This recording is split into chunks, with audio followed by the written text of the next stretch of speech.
Yang bikin Indonesia miskin itu koruptor, bukan habaib, bukan ulama. Yang bikin Indonesia pecah belah ini para cukong, bukan ulama, bukan habaib. Yang bikin Indonesia berantakan begini para bandar narkoba, bukan ulama, bukan habaib. Yang bikin Indonesia terpuruk ini tuh gara-gara korupsi gila-gilaan, bukan ulama, bukan habaib. Enak aja, dikit-dikit dikatain habaib, dikit-dikit dikatain kadrun, dikit-dikit dikatain kadrun. Mana kadrun koruptor, mana? Coba tunjukin pada saya. 43 orang yang buron itu semuanya bukan warga negara asli, bukan pribumi. Antum udah tahu lah etnis apa itu semuanya. Yang kemarin kabur ketangkep juga etnis apa, antum juga udah tahu semua. Tapi yang dibakar wajahnya itu wajah Habib Rizik. Habib Rizik bukan pengkhianat. Beliau bersama Pak Taufik Kemas almarhum adalah pejuang, penegak 4 pilar Pancasila, UUD 45, Bhinneka Tunggal Ika, dan NKRI. Itu yang ditegakkan oleh beliau. Kata-kata NKRI, ulama Muhammad Nasir yang pertama kali berkata demikian. Habib Rizik itu bukan koruptor. Justru beliau menguatkan KPK. Justru beliau sepenuhnya mendukung pemberantasan korupsi. Beliau banyak memegang data koruptor, banyak yang adu pada beliau. Makanya begini, Habib Rizik itu bukan cukong. Beliau nggak pernah menggarong. Beliau nggak pernah jadi backing Taipan. Beliau juga nggak pernah merampok hak uang negara, rakyat, harta negara. Beliau nggak terlibat dalam Senturi. Beliau nggak terlibat dalam Jiwasraya. Beliau nggak terlibat dalam KTP, IKTP. Para Taipan yang terlibat.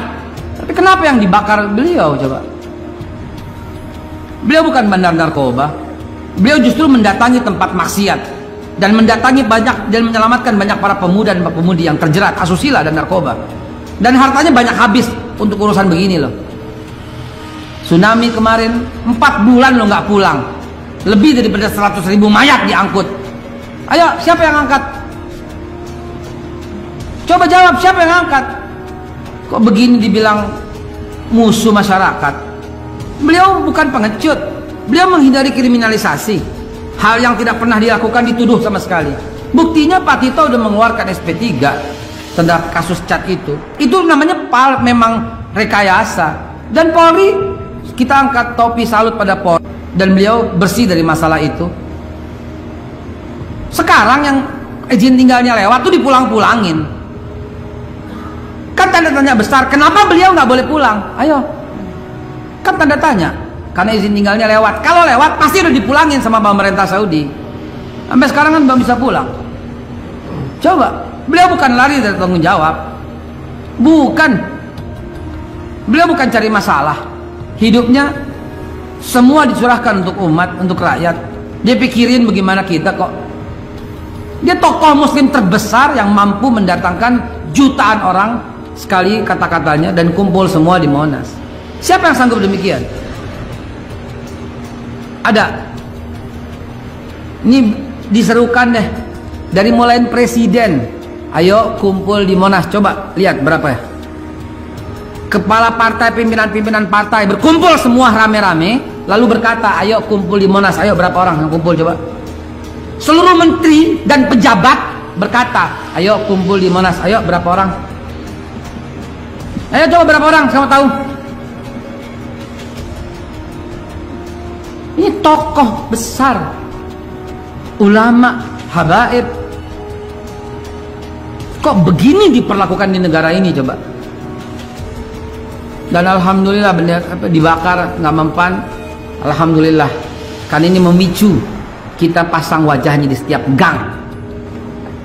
Kita pasang wajahnya di setiap lorong kalau perlu sekalian.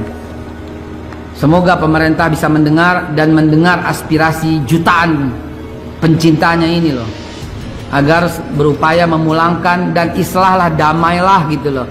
Nggak usah nyari gara-gara sama orang Islam. Mereka nggak tahu dan nggak pernah tahu bagaimana rasanya kalau umat Islam sudah marah dan tersinggung. Mereka nggak pernah tahu itu. Dan jangan sampai umat Islam marah dan tersinggung.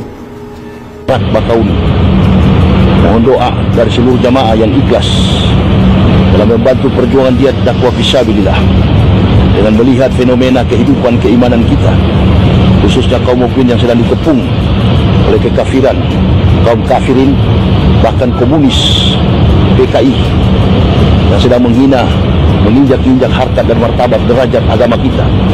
Bahkan kepada kaum ulama, Habibana, imam besar kita, Habib Rizik Syihab.